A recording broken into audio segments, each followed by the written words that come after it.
Emily Bosson with you on The Form, and it is your weekly dose of all things racing. It's fast-paced but covers all of the important bits for the weekend. Riccarton and Ruakaka for us, and as always I'm joined by some of the best tipsters in the country, Brendan Popplewell, Aidan Rodley and Matt Cross with us this week. Let's have a little look at the agenda, the rundown. What have you got coming up this week on The Form? 2021 Winter Cup preview. We've got our Black Bookers. We've got that undercard as well, Riccarton race 5, Ruakaka races 4 and 5. Also those fresh nominations for the Tarzino Trophy. Jumps racing action from Riccarton, and then rounding things off with our best bets here on The Form. The feature of the weekend is the Group 3 Winning Edge Presentations 124th Winter Cup. And we've got a hot field assembled. Aidan Rodley and Matt Cross are going to join me for this one. And Aidan, as we talk to you about this race, Just Ask Me really presented itself as a key chance in the feature. It's been the horse that's been favourite right from the word go, Emily, and it's a horse that they've kept on taking money for, bookmakers as well. And we saw why at New Plymouth last week, didn't we, or the week before in the Opunake Cup, when this horse, against the pattern of the day, which seemed to be up and in, was able to come from back and wide and produce what was a terrific Winter Cup trial. We were down at New Plymouth on Tuesday, saw the horse, he's come through the race fine. And I think he really is the horse to beat, going off what he did here in the Opunake Cup. The horse there who's riderless is Mont Ventoux, who head down to the Winter Cup as well, and might be some sort of rougher chance in the race, but I was really liking what I saw from Just Ask Me this day.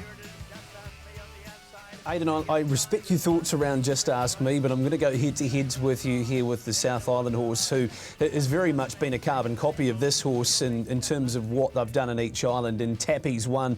He's been excellent. He's going to settle a lot handier than Just Ask Me. Carries 4.5 kilos less than him. The question would be over 1,600 metres around Riccarton Park. If Tappy's one did get on the speed, can Just Ask Me make up what could be 12 to 14 lengths with 4.5 kilograms more than this horse who's got so much scope? Tappy's one. He pricked his ears when winning the Oamaru Cup last time out. He's in for a $36,000 bonus courtesy of the Oamaru Jockey Club if he's able to do the double. And here at Riccarton Park last time out, he was a sitting duck the entire way up the straight in a strong enough field. Set it up from, yes, it was a better barrier draw than what he has on Saturday, but he was so brave at the finish, stuck his ears back and they were never getting past. He's got C.W. Johnson on board. He's beautifully weighted, 55.5 kilos. I think he'll take all sorts of stopping. And the $6, Emily Bosson, I think is pretty good shopping for a horse who's heading in one direction, and that's an upward spiral. Yes, certainly looks that way, Matt. And fun fact for you, only one horse in the past 10 years has won with 60 kilos, and that was Nashville under Kate Cowan. What about something else, Aidan, in the market that's presenting as a bit of value? Well, one thing the market's telling us is there's a whole heap of money coming for Cetus, 17s into $8 early doors, and we've seen that key stable change as well with Tony Allen, who, when I printed out my book on Wednesday, was actually booked for the ride as well, but it's now gone from his stable to Michael and Matthew Pittman, and the regular rider Maria Sanson is the regular rider. For me, it's Mont Ventoux at a bigger price. I thought the horse is a mudder. Obviously, just didn't get any chance in the Opunake Cup to prove the wares, but at a decent $20 price, it would be Mont Ventoux for me. Gee, I don't know about finding a $26 shot, Aidan, but Take the Deal was excellent in the Oamaru Cup last time. A horse who comes off the speed, 53 kilos. Often we see these sort of races won by horses down in the weights, and his work to the line last time was very good, and he seems to have grown a leg this time in, both mentally and physically. So Take the Deal to get over the top of them at a nice price. Well, the talk horse of the 124th running of the Winter Cup is Just Ask Me, and we sent the team down to New Plymouth to see how he was training.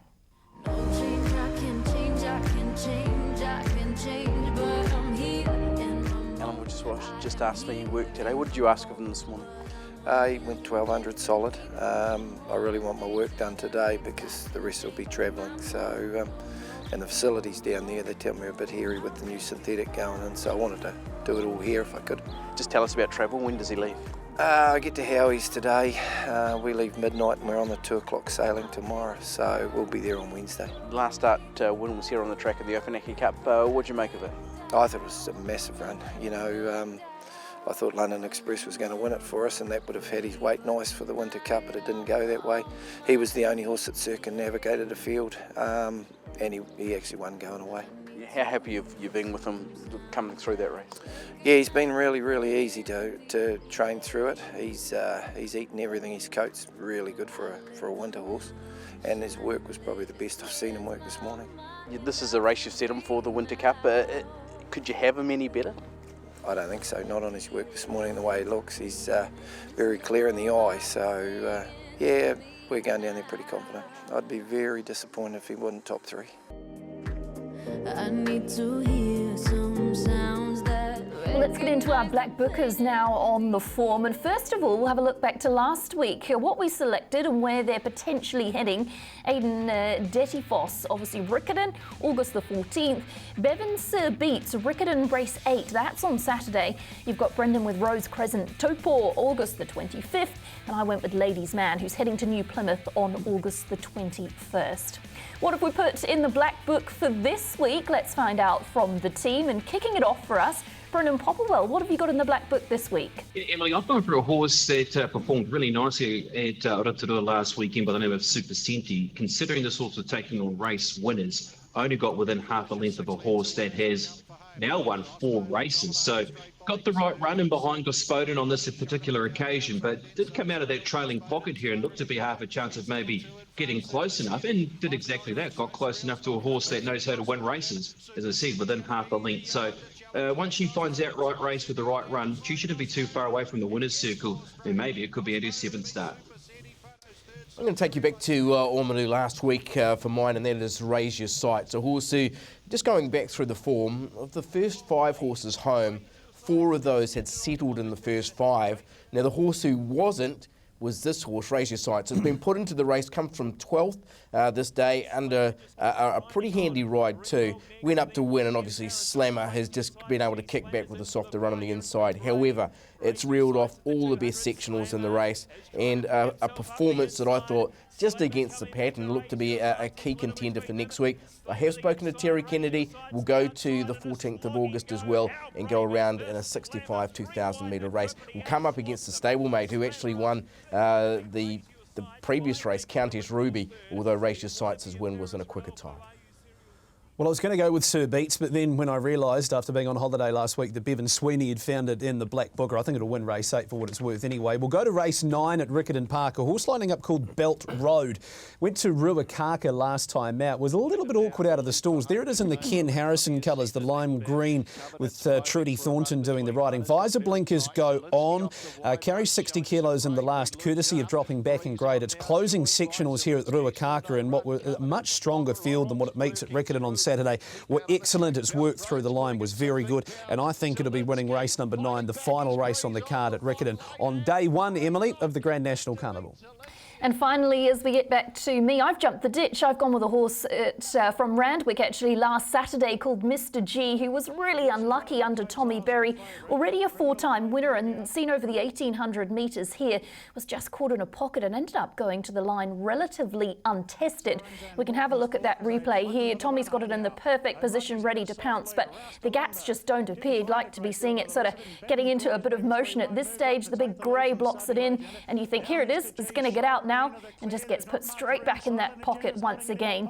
And from there, it all sort of goes peak-tong, and Tommy Berry ends up riding it to the line, and very, very easily. Not beaten far, finished into 5th spot. I think it's going to win one. It's just a matter of picking it up, and it could be next time to the races. So here's the overview of the horses we've selected. Raise Your Sights, Belt Road, Super Senti, and Mr. G. That to wrap up our black bookers. Up next is race number 5, the Road Metals Open Handicap. This one over the 1,200 metres, and Aiden and Matt will link in with you for this race. Aiden, first of all, I'm Blaze, who is second up this time out and surely has to have improvement in it. Absolutely. We take you back and have a look at the Ormolu run in a second, Emily, and it's a key form race because a lot of horses coming out of this. Beno actually won the race, beating home in Blaze. You'll see King Cougar running third, LB Darcy running sixth in this race as well, and Good Anya actually runs a really good race for fourth. So if we just pause it here, you can see in Blaze and just look at the amount of ground that this horse makes up. It is fresh up on a really testing track, and does come in this time 3 kilograms better than the winner, who was Beno. Now Beno in the end is able to skip away from them and win pretty decisively by 3 1/4 lengths. But in Blaze's run was an eye catcher in the race. The swing in the weights makes it interesting. And Blaze's run the quickest last 600 and 200 of the race. Beno's run the quickest last 800 and 400 of the race. And between the pair of them, I think they'll be 2 really leading contenders in this one. Aidan, I thought Scarfy's run at Ashburton last time out was pretty decent. She took a long while to wind up off the back of some slowish early sectionals. She'd been back to the trials on 2 occasions, Scarfy, since this run. She's well back on the outside in the orange cap, tracking Celine into the race, the eventual winner. Now, Celine's a dead set mudder, and if they are really getting their toes in by race 5 on Saturday, that's really going to suit her. I think Scarfy might just have the class edge over Celine. Heavy track isn't really too much of a concern for Scarfy, and you see her work through the line here was very good. This came off the back of the 1400 metre run, which might have been a bridge too far for her in the Great Easter. Back to Riccarton Park, 2 trials since this run. I think Scarfy with Lisa Allpress and Terry Ray as a combination will be primed to run and win race number 5. Well, up to the far north now on the form as we take in a preview of Ruakaka. We've got Aidan and Brendan joining me for this one. Brendan, we'll start with you. Let's get into race number 4, which is the August the 21st Alibaba's Flying Carpets Ruakaka Cup. Big Mike, obviously the standout in this, Brendan. Is going back up to the 2100 metres a crucial factor here? Look, I think so. A couple of key factors for him going on his last start defeat, because it's certainly alarm bells there with his heavy defeat, but it was 1600 metres, and it was also on a track where he doesn't like the heavy surface. He'll get on a surface that'll be more, he'll appreciate that, and also going up in distance, as we said, to 2100 metres. The key things around Big Mike is he likes to get to the front, he likes to get rolling. This is a race where it's a small field, and he can get that opportunity to do exactly that. He does have to give key rivals weight, which is going to be the big concern, but he does come into this race with very good form this season. He won the Hawke's Bay Cup. He won that with 58.5 kilos. He was able to find the frontier on this occasion when winning with the 58 kilograms. Just a matter of what just sits on his tail, and that horse could be Maxabel, who could sit a lot closer, and he is the new kid on the block, who is he's carrying 5 less kilos than Big Mike, and that is the real big concern. Do you go with a horse that has got the up and running form, who's been there, he's been there and he's done it, has Big Mike, compared to Maxabel, who really is on that upward plane? I think you're right, BP. I'm with you with Big Mike. He was winning at Hastings 2 starts back and being able to dominate them. He was just taken on mid-race last time out, and that meant he wasn't able to set his own turns. Alan Nicholas takes the 3 kilograms off here to 59. It's a winning race at a track that he's been performed pretty well in before. So yep, I'm with Big Mike again as well. The other open race on the card from Ruakaka was race number 5, which is the Dunstan Accumulator over the 1400 metres. And Brendan, as we get back to you, Acutus is really the standout horse in this market and does feature heavily in our best bets later on.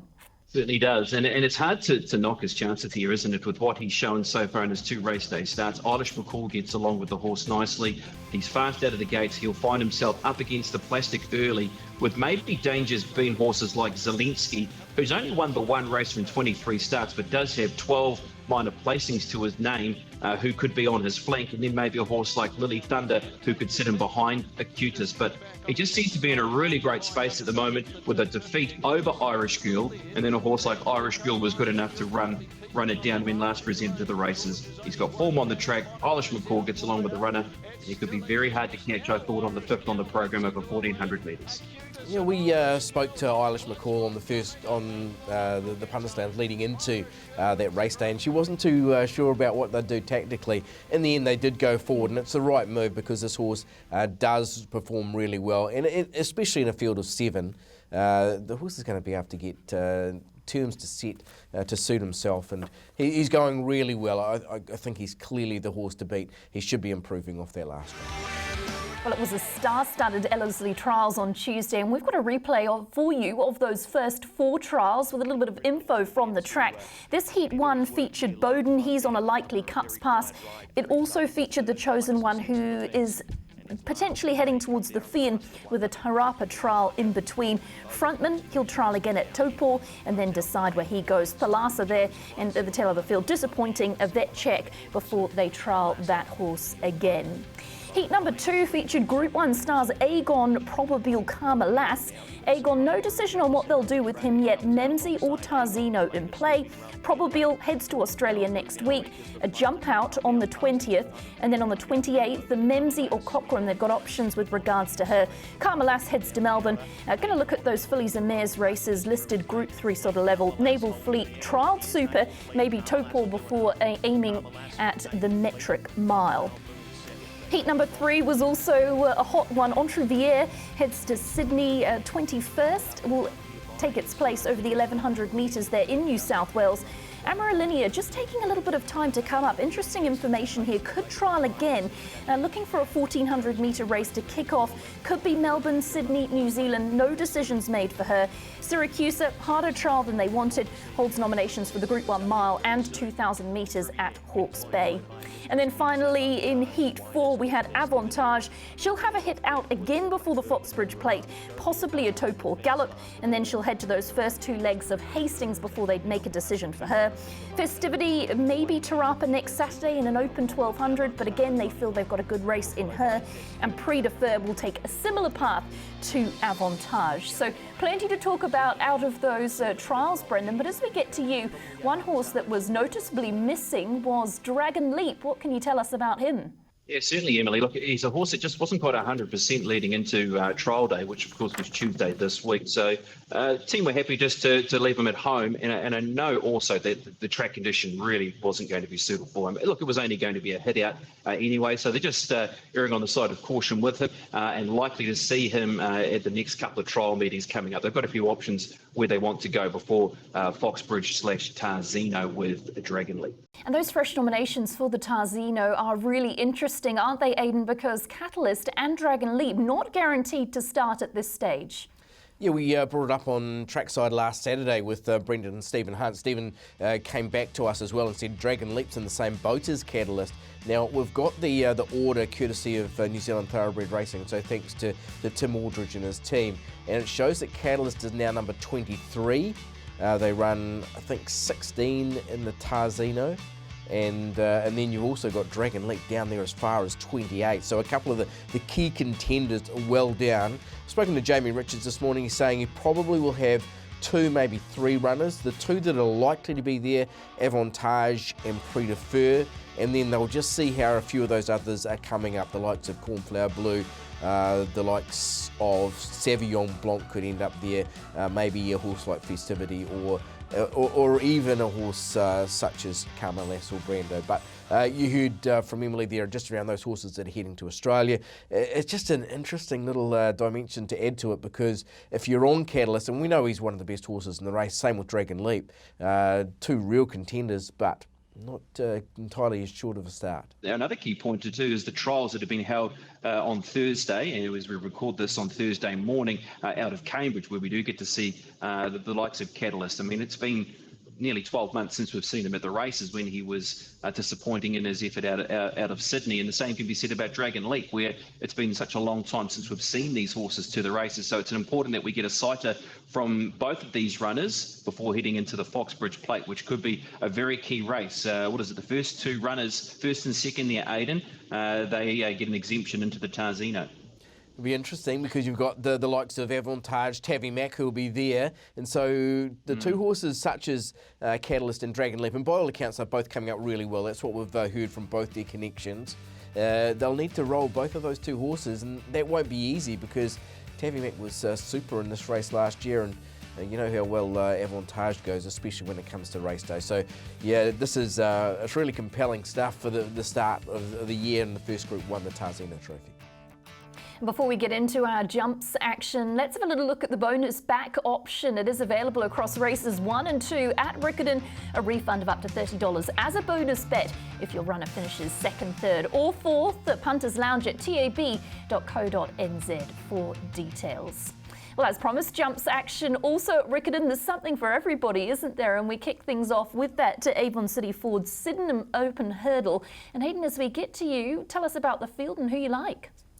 Well, it is only a small field of 5, but it's a pretty high-class field. Up the top of the book is Jake Frost, who's won a Great Northern and a Grand National. Whether he's quite ready for this, I'm not too sure. We're going to take you back and have a look at the Wellington Hurdle. This time, you're seeing AIGNE in the race. Also, Chief Sequoia, the horse on its immediate inside, is the horse of John Wheeler. It just gets jumped across at that point as well. Now, AIGNE, shall we say, has closed off this race really well. He's a good hurdler. His record in hurdles is outstanding. He's a past Pakuranga Hunt hurdle winner, Awapuni hurdle winner. I think he's poised. There's a big margin back to Chief Sequoia, but he will have improved with that run for sure as well. Not too much over what's a really intriguing way to start the day, and it's a bonus bet race too, Matt. Yeah, it's a hard race to go in with any real confidence, I guess, Aidan, with the lack of jumping races in the south and without being able to see that exposed form from both islands. Ringbolt's been very good, winning 2 out of 2 in company that's probably not as rich as what he'll meet in the Sydenham on Saturday, but he looks a pretty handy jumper the way that he moves. He's very willing in his work. He's had a flat run since his win here at Timaru, beating home Master Courtsman, who was a subsequent performer after this.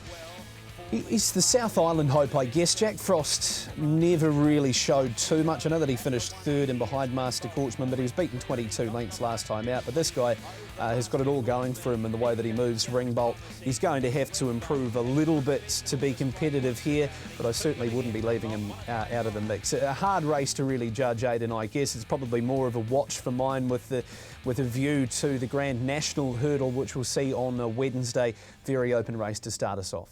We heard you both mention Chief Sequoia in that preview, and let's find out from John Wheeler how the horse is travelling. He lacks a bit of rhythm at the moment. Once he gets that, he could end up being a superstar. He's a pretty good horse. That rhythm will come. It's only probably a bit of ringcraft, really. Yeah. So it sounds like you're comparing him pretty favourably to some of the your past sort of stars. Yeah, well, I've had a lot of champion jumpers, and yeah, he's right up there at this stage. As I say, if he gets that nice rhythm like some of the good ones, St. Stephen and those ones, he'll be away. He'll be up with the best. Yeah. Okay, it sounds like it's going to be pretty testing at Riccarton. How will he cope with that? I don't think it worries him too much. I think he can go on any sort of track. We galloped him this morning on a very deep track, and he loved it. It didn't matter. Okay, obviously the main game is on Wednesday, but what can we expect of him on Saturday in the Sydenham? Oh, just a nice run, and I think I haven't seen the fields yet, of course, so we don't know, but he's probably going to be right in it. Yeah, so a little push there from the jumps maestro, John Wheeler. And when he's mentioning the horse in the same sort of sentence as horses like St. Stephen, you know that he's got a really high opinion of this. With those jumps horses, they just are such a long progression. So this horse might not be at his best for maybe 2 or 3 years further down the track, but he's going the right way. And when you hear John Wheeler talking about him like that, obviously this is a key lead up into the Grand National Hurdles on Wednesday, but you've got to respect him. We've also got to talk about the other jumps race on that card on Saturday, the Racecourse Hotel and Motor Lodge Coral Steeplechase, and there's also a nice field engaged for this one.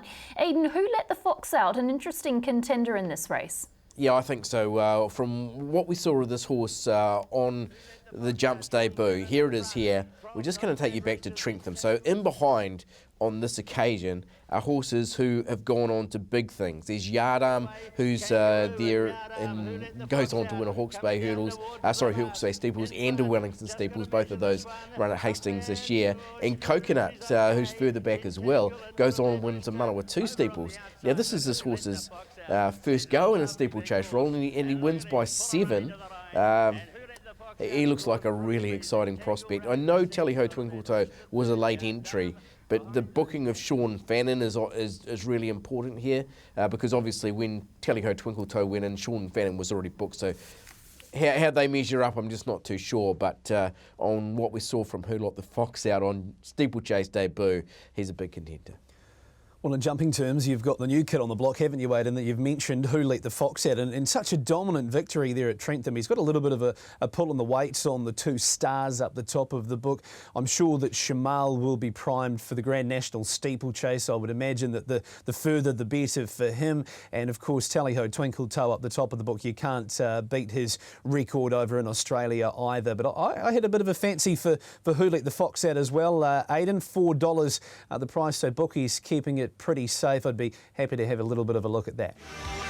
And to wrap things up, let's get into our best bets, the most important part of the show, and I need everybody on board for this one. Let's start with you, Matt. What are you liking as your best bet for the weekend? Early in the day at Riccarton Park on Saturday, Emily, Louis Leway will line up in the first leg of the early quaddie. Here he is last start. He's the horse 1 off the inside, but he's about 5 off the inside, but he's the horse 1 horse off the inside under Chris Johnson. He got back along the inside. This was over 1,600 metres and he didn't really relax all that well during the run. He got his head up on a number of occasions, comes back in trip, goes up 2.5 kilos on Saturday at Riccarton Park. Chris Johnson on once again, looking for 3 wins in a row.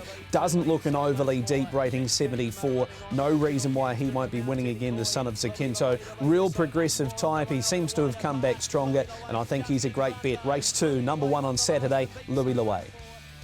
I entirely agree, Matt, with you. I'm with the same horse, and for a few reasons.